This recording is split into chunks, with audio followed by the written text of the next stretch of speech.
Hello guys and welcome to another edition of Rage Against the Dice. Today we're doing an unboxing video and it's part 1 of 3 of our Harry Potter's Miniatures Adventures game. Now as I said, it is a 3-part series. Part 1 is going to be the unboxing itself. Part 2 we're going to be looking at the assembled miniatures. And then part 3 we are going to look through the rulebook and have a kind of overview of it.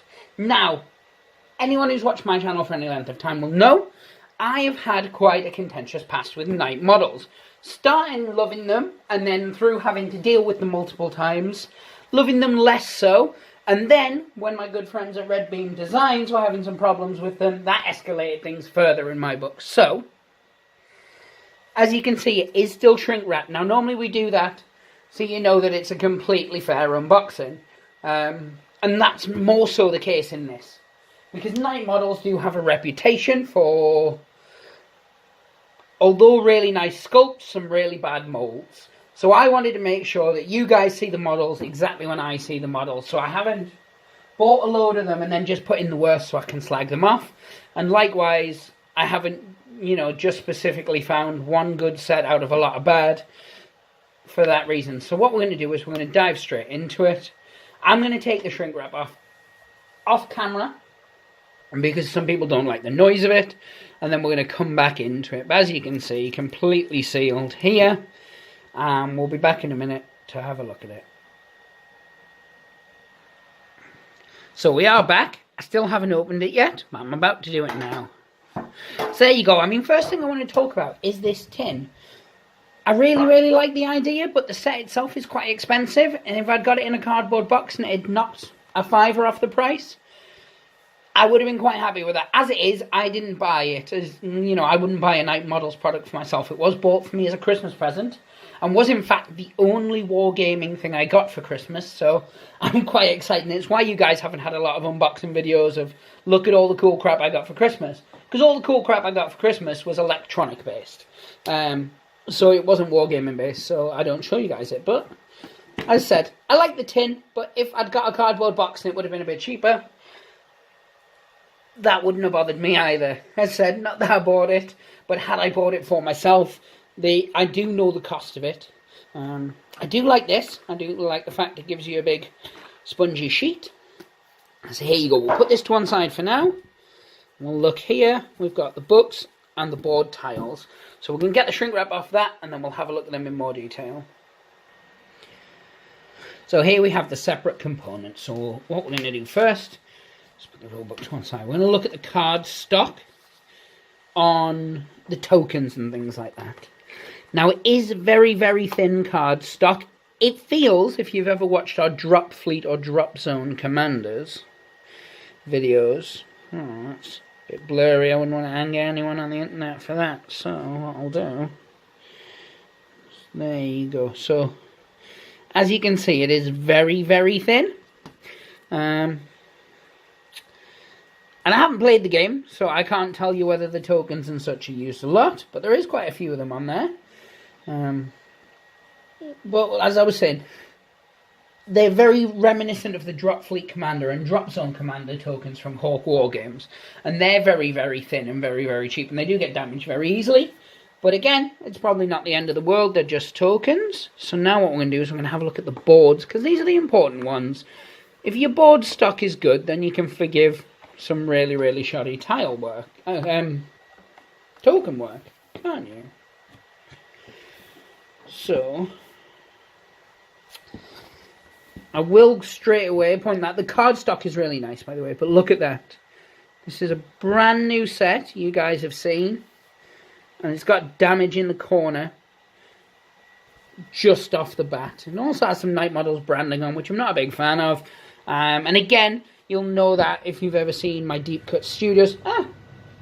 Ghost Dryer's back. Ghost Dryer hasn't been on for a while. Yeah, the board stock's really nice. Really strong quality. Double-sided as well, which I like. They are branded, which I'm never a really big fan of. And then, as I said, one of them's got a bit of damage on one corner. It's not the end of the world. It's not something I would return a product for. But it is a bit disappointing, as I said, especially as the price tag on it isn't exactly cheap. So yeah, strong board. Again, double-sided, so you get 3 double-sided boards. I'm assuming you get some corridor pieces in there as well. I stayed away from this game completely, so I've not watched anybody else's YouTube videos. No, that's not true. I've not watched any gameplay or unboxing videos other than one of my favourite channels on YouTube has done unboxings of a lot of the single models and a lot of the expansion packs. I did really enjoy watching those. And I believe, as I recall, there was some mispacks and stuff like that, or some damage in some of that stuff. So, yeah, Night Models. The rulebook itself, it's a small rulebook, which I'm a really big fan of, because when you've got an A4 size rulebook, it's going to take up more space on your table. This can be just popped to one side, like so.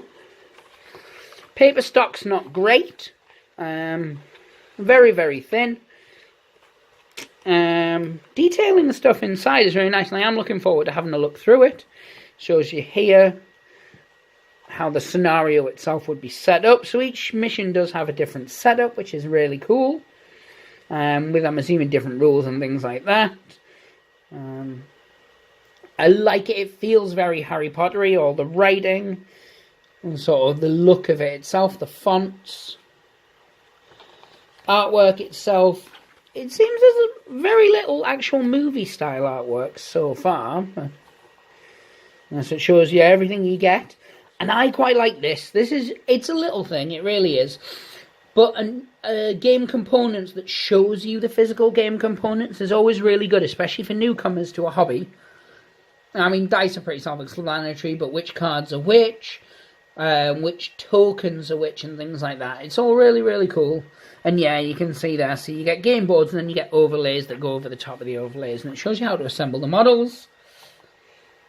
And they don't actually look too bad in terms of how many pieces. Once I put them together, I may have some very, very different opinions on that, but for now, things okay. You got a really nice picture of Dumbledore. As I said, we're not going to go into the book too much. I'll start to get a bit distracted there. And what we're going to do next is we're going to take a look at the models. So here you have it. The models come in a single lay tray, and then some of these separate models are bagged. So the bases they give you are the new Night Model style bases, which are like these sort of floor tiled versions, which works really, really well for Harry Potter. I've always maintained they don't look as good on the Batman Miniatures game. And what we will do is we'll have a look at just one of the bases, because they're all identical. Or similar enough anyway, because they'll be batch printed.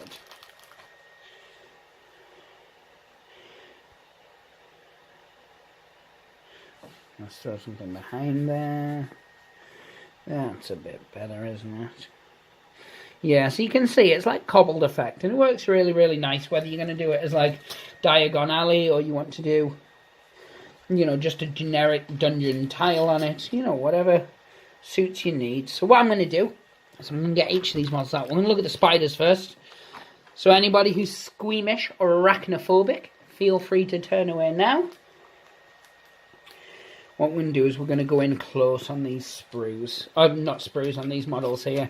And they do feel like resin, which makes sense because they are using resin, like a new resiny thing instead of metal now in their models. Night models are. So let's go have a look at them in detail. Here we have the spiders themselves. And it looks like I've got 5 bases worth here. As we come across the other sprues, we might have more. Let's have a look at these. Look at the detail on those.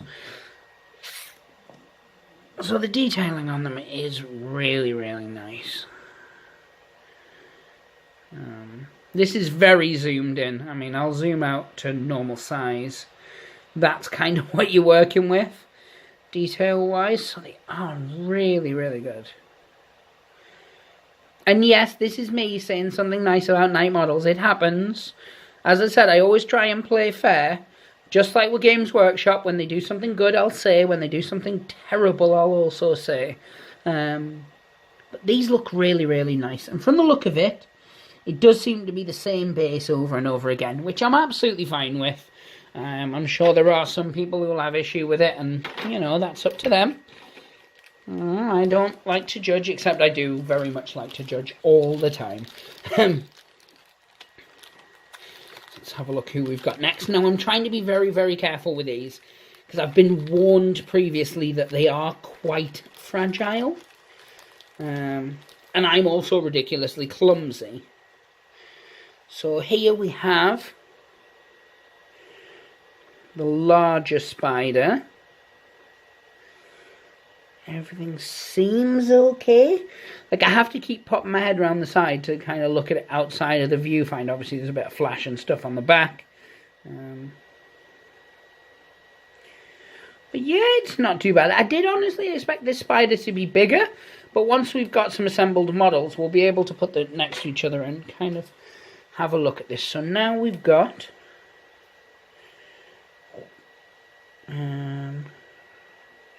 Ron and Harry's upper torso and head, and the detail again on it is really, really nice. So if you have a look at that there, this is Ron, who is one of my favourite characters in Harry Potter. That is one thing I always make out, like, I'm not a big Harry Potter fan, you know, it's for kids. Every time I watch it with my boys, I do really love it. I can spot the flaws in it, but yeah, it's just one of those films you put on and I enjoy. I have read the books, and I've never ever thought I'd say this, I kind of like the movies more, other than the Goblet of Fire. The book for Goblet of Fire is really, really good compared to it. But yeah, I mean, again, and the reason we're doing a separate we're doing a second and third part, is for the models. I want to be able to look at them assembled.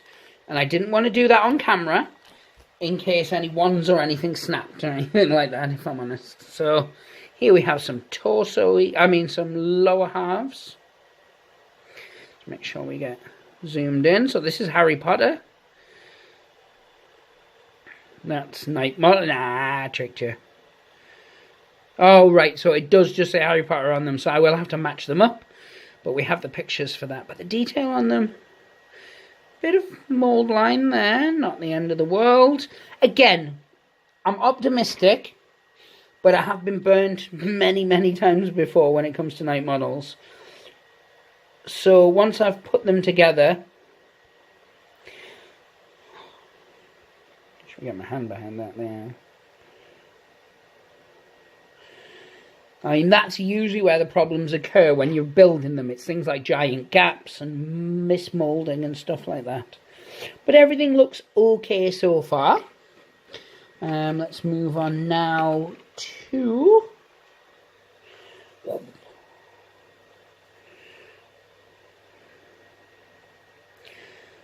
So, Death Eaters.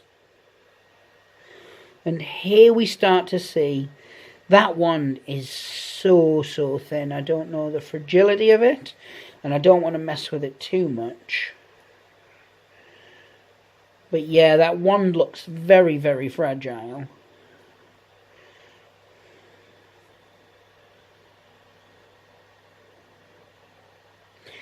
The detailing on the mask and things like that, though, very, very good.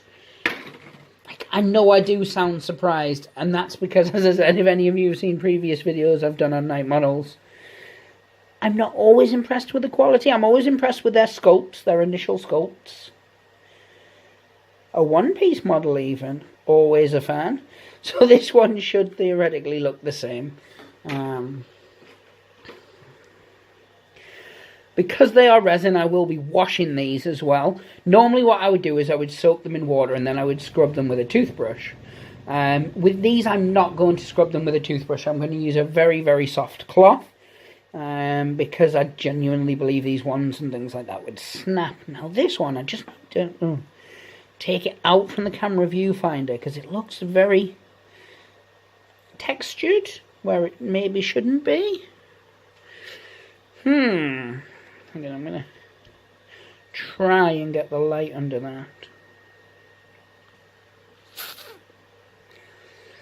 I'm not sure if that's intentional or that's a moulding thing, and that's, again, something we'll see once it's undercoated. Because a good thing about undercoating is it does bring out a lot of those sort of, you can see a lot of details and stuff pop out. So now we're coming on to the last little bit. And we'll pop this out. Again, I'm trying to be as careful as possible,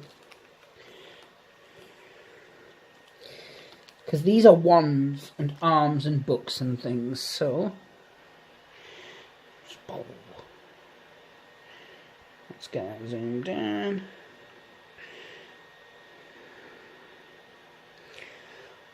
So they are very, very nicely detailed. And we've got some more ones and some books and things like that. I don't want to mess with them. I'm a bit too worried. I will show you this book as it's on a sprue or a bit of flash.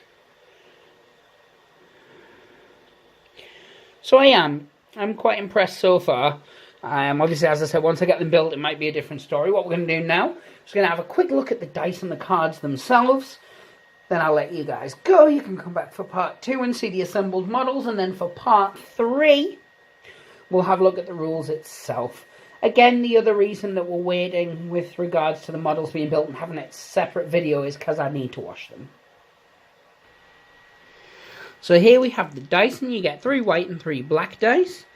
And they do have the Deathly Hallows symbol on them. I believe that's the Deathly Hallows symbol. They feel okay. They've got that thing that Games Workshop dice is starting to do, where they've got their non-rounded corners that do bother me a little bit. That's because I've got tiny little hands, and they hurt because I'm that kind of guy. I don't know. Maybe I would have liked the dice to have, like the white ones to have the Deathly Hallows, and the black ones to have maybe like Voldemort's Death Eater-y symbol-y thing, whatever it's called. But at the end of the day, they all match, and that's nice enough. Now, the cards themselves, I don't like putting cards in deck protectors unless I can help it. These are going to have to. I mean, that is so thin, you can't even focus on it. And they're starting to dog ear already, and all I've done is take them out of the plastic. Like, they were in that little bit a couple of seconds ago. Now they're on the floor. No. So, yeah, I mean, again, they're very characterful. All the fonts and things like that, all the symbols. Because I've not played it yet and I've not even looked at the rules, as you guys know, I've opened it with yous. I don't really know yet what anything does. Obviously, I know what Stupefy is. It's a song. But obviously, other than that, it is a spell for Harry Potterians. Harry Potterers? Pottings? I don't know what Harry Potter fans are called. That's my sister. She's a massive one. And here's the thicker cards. And again, bigger cards, sorry, not thicker. Definitely not thicker. Look at that. Full of character. But in terms of quality, I would say they're dastardly thin. That does seem to be becoming a more prevalent and regular feature in wargaming models, though. So yeah, maybe that's going to be something that we just have to look out for. So all in all, my first impressions are, for knight models, I am actually impressed. Whether that carries on once I've built the models and once I've actually played the game, only time will tell. And certainly it will tell, and I will let you guys know. So part 2, that will be coming up in a couple of days' time. We're going to try and get more on track with our scheduling. But yeah, as things stand, it will be in a couple of days. And what we're going to do is we're going to look at the models themselves. For some reason, this has the old Ministry of Darkness Undertaker symbol on. Maybe J.K. Rowling is an Undertaker fan, and I don't blame her. Good old Mark Calloway is a boss. But yeah, and then part 3, what we'll do is we're going to look through the rules itself. And that may even include a tiny little playthrough at the end. It all depends. This one is one that, you know, I'm hoping to play with my boys a lot more, so I'm hoping it's not very complicated at all. And again, only time will tell. If you have played it already, let me know down in the comments for part 1 what you think. Have you had any problems with your models? Have your models been absolutely tip-top, perfect shape? You know, have you joined any of the Facebook groups or anything like that for this game yet? Are they as toxic as some of the other Knight Models ones? I'm not looking at any in particular, but the ones for the Batman Miniatures game specifically, because the ones for the DCEU game and the Marvel game when it was still around, they were actually really, really good.